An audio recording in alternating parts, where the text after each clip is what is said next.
Praise God friends. Invisible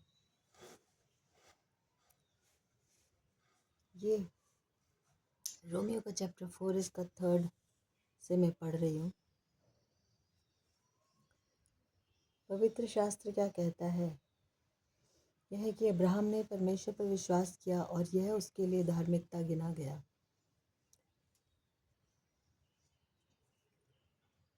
काम करने वाले की मजदूरी देना दान नहीं परंतु हक समझा जाता है। परंतु जो काम नहीं करता वरन भक्तिहीन के धर्मी ठहराने वाले पर विश्वास करता है, उसका विश्वास उसके लिए धार्मिकता गिना जाता है।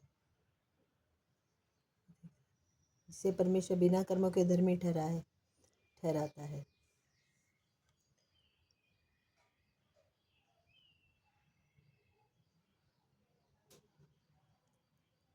जिसे परमेश्वर बिना कर्मों के धर्मी ठहराता है उसे दाऊद भी धन्य कहता है। धन्य है वे जिनके अधर्म क्षमा हुए और जिनके पाप ढांपे गए। धन्य है वह मनुष्य जिसे परमेश्वर पापी ना ठहराए। फ्रेंड्स, यहाँ पर थोड़ा सा हमें लगेगा कि ये क्या बात, थोड़ी सी पार्शल बात है, बट आई से, क्योंकि हम सब वही लोग हैं जिनको परमेश्वर ने बिना कामों के कारण, बिना कामों के लिए वजह से भी, लेकिन इसलिए हमें धन्य ठहराए क्योंकि हमने ये बात मान ली है कि जीसस जो है वो हमारे उद्धार करता है, परमेश्वर के पुत्र हैं, उन्होंने हमारे लिए अपना बलिदान दिया। तो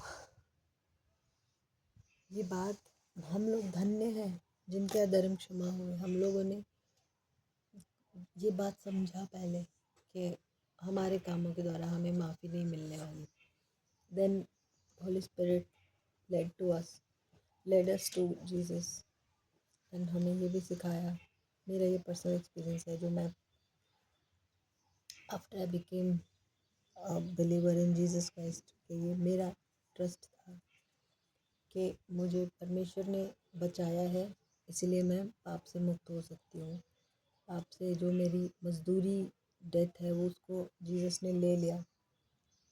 तो जब हमें ये बात पता चल जाती है देन हमारा लाइफ हमेशा के लिए चेंज हो जाती है, क्योंकि हमें ये पता चलता है कि हमारे ऊपर बहुत बहुत ज़्यादा तरस खाया गया, वरना हमारी हालत बहुत बुरी थी। तो जब परमेश्वर के ऊपर विश्वास करना ही हमारे लिए धार्मिकता है। इस बात पर विश्वास करना कि परमेश्वर के बेटे ने अपना बलिदान देकर हमें पाप के कीचड़ से निकाला और अपने लहू के द्वारा धोकर शुद्ध किया। जब हम इस बात को विश्वास के साथ चलते हैं वही हमारे लिए धार्मिकता गिना जाता है और हम धन्य हैं क्योंकि हमारे अधर्म क्षमा हो गए और हमारे पापों को ढका गया। हम धन्य हैं, वो हम धन्य हैं जिसे परमेश्वर ने पापी नहीं ठहराया।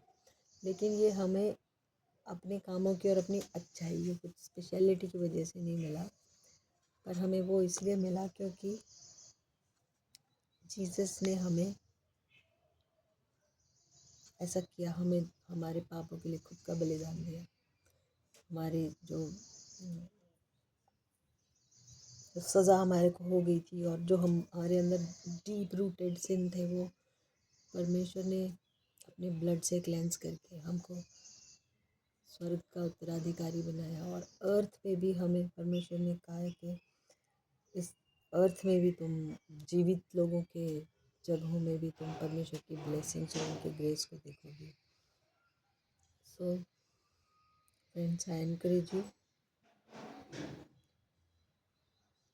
to hang on to Jesus Christ and pray to God to use us for His kingdom, make us vessels of His blessings so that we can be a good stewards. And I will record this every day and I will tell the story of my life like this, and in the end there will be a testimony. And I'm so thankful to God that He has changed my heart. He has given me a heart of a heart that trusts in Him and look forward to His plans in my life.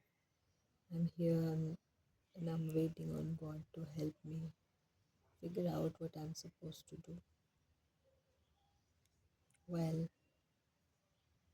making myself strong in the Word of God and learning the lifestyle of fasting and prayer. So, friends, I'll see you tomorrow. God bless you.